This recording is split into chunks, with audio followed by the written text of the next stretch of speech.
the Lions enter Thanksgiving Day. They play against the Bears as the best team in the NFL.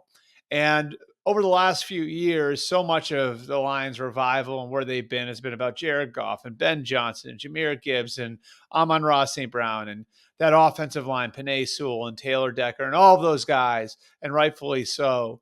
And it's not just about that anymore. It's not just about an offense that's been innovative, that's been physical, that can beat you a ton of different ways. It's about the complete team.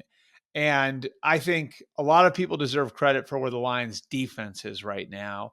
And a couple things that are pretty amazing about where they are and where I feel like the Lions are going right now on the defensive side of the ball.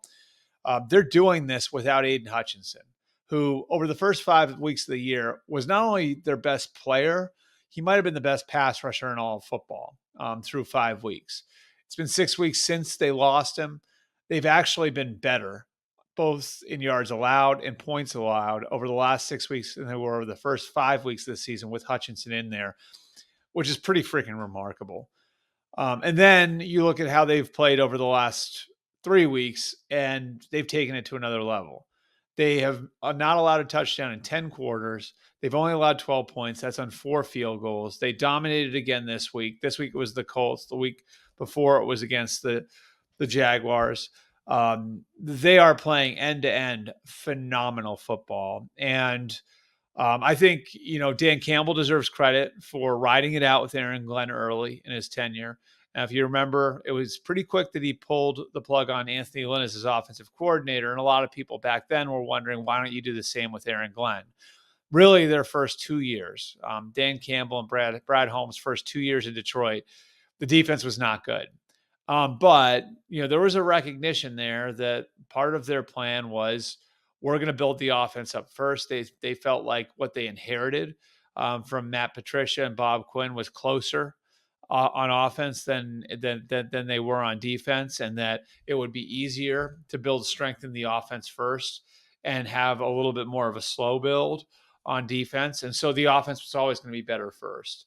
And I think the other part of it was building out what Aaron Glenn's vision was going to be and wanting versatile pieces in the secondary that he could move around. And now he has that. And guys like Kirby Joseph and Brian Branch and, Terrion Arnold, who can play inside and outside as a rookie at corner. They've got all these versatile pieces on the secondary. They've got guys who can get pressure up front. They've got smart, heady linebackers. So sticking with Aaron Glenn and letting Aaron Glenn's vision manifest is a very, very big part of this. And then I think you give, the personnel department credit also for some of the acquisitions they've made over the course of this calendar year that have made up for the loss of Aiden Hutchinson. It's going and getting a DJ Reader, knowing he's probably not going to be ready for the start of the year coming off of the torn quad. And now he's a force. It's going and bringing in Zadarius Smith after losing Hutchinson.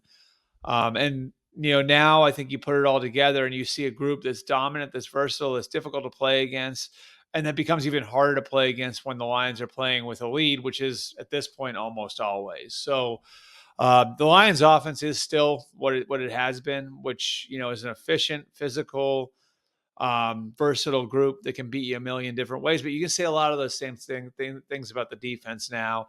And that's what makes the Lions really scary going into Thursday and going into the stretch run of the 2022 or the 2024 season, is that they can beat you on offense. They can beat you on defense. They can beat you with their special teams.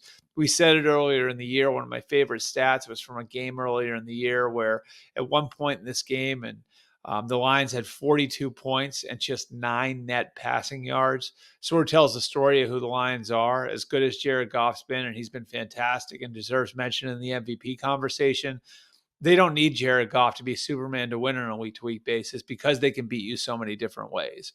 And, the defense is certainly a big part of that and a much better unit than it was even last year.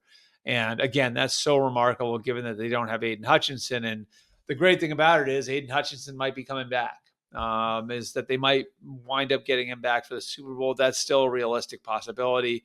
Again, like we've been over this before, where really where they are right now, there was You don't want to see an injury happen the way that it happened. Of course, it was a scary thing for everybody involved, but given the circumstances, things worked out for Aiden Hutchinson.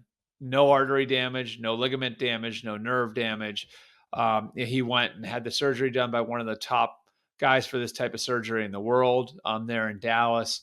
And because it was such a clean break, has a very real chance to come back for the Super Bowl if the Lions get there. And with each passing week, it seems more likely that that will happen and that they will get there. And he'd be joining a defensive line group again that's probably better now for having had to play without having that great pass rusher there on the line. And so the idea of him joining a line with DJ Reader and Aiden Hutchinson in the playoffs is certainly something to think about.